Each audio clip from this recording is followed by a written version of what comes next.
back to the citizen forum thing, and we start out. It's prom night. Not that we're on prom, but back there, it's too loud. We gotta do it. Yeah, it wasn't by magic, but it was a deep. There were a bunch of interesting things. The budget, open space trust fund. There'll be tons of stuff coming out on this, and we've got the below. We've got your taxes. The tax rates did come out, so they'll be posted here. But we'll get through a whole week's of blogs. But the interesting thing to me first is they changed their procedure this meeting. They're back to answering questions and then resolutions right after you sit down, which is bizarre. And so I stayed for the whole meeting on account of that, because I made my statement that they weren't answering questions, so I left, and I didn't want to listen to them, but they were answering, so I got freeholder comments. And what else? The other thing I got was that Jim Buettner here, mingling with the freeholders and Seb Dealey and all. So let's take them in order. You went up to Chris Hudak after the meeting. What transpired there?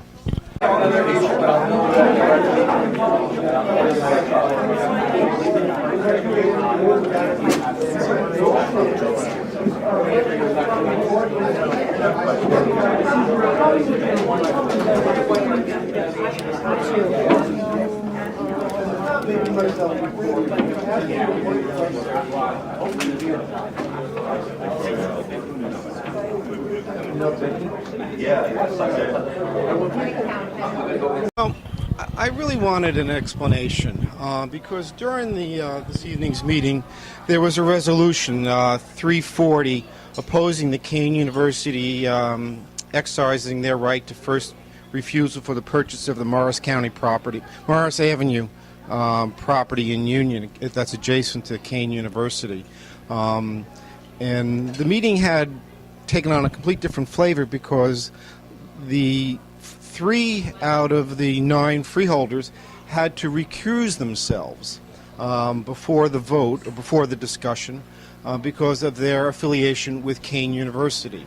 I pointed out to Bruce, but 4 left, and he's like, "Yeah, you're right." And one of the extra freeholders that left was freeholder Granada. I'm sorry, I apologize, Granada. So Bruce got up to the podium and asked the obvious, why did freeholder Granada leave the meeting with the other freeholders who recused themselves? Was it a recusal, or was there another reason for him leaving? And I felt that we had a right to know. Was he going to be getting a job there like the others, or what was the reason? Simply put, they didn't answer Bruce's question. I got up with a follow-up. Again, what was the reason, or was it simply a potty break? Well, which I was duly chastised for. So I went up to Freeholder Chairman Hudak afterward to ask for an explanation as to why I did not get an explanation. For the simple answer that Granadas graduated from there. It was a very simple explanation. Freeholder Carter wouldn't give it to Bruce. Hudak wouldn't give it to me. And Granadas gave it up at the end during the wrap-up. And I felt it really kind of disingenuous of both Carter and Hudak for not just giving it up earlier and making us have to really work for the answer. And but while I'm asking for it, they're circling the wagons. Barry's there. Seb Dealey runs out of the wings, and they're all huddled around me. And then Hudak says the reason why he didn't answer my question is it was just bullshit. I have a hard problem with that. That a simple question as to why something was done is now termed bullshit and not answered. Okay, so this was not on camera. This was after the meeting was over, and you were there. He said your question was bullshit. Now, that brings us to the second meeting where I saw Freeholder Granados come up to you and take exception with what you said. And this happened. Yes, Freeholder Granados came up took exception, didn't like the way I worded it in the meeting. I said I felt badly that he took exception to it. And then Seb D'Elia was again at the side when we walked outside to continue, and Seb D'Elia then characterized my questions as bullshit. Have a problem with that.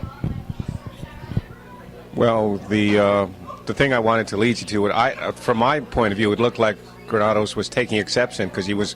What I heard was he was always polite to you, but why bring up this potty thing as if it would offend his sensibilities?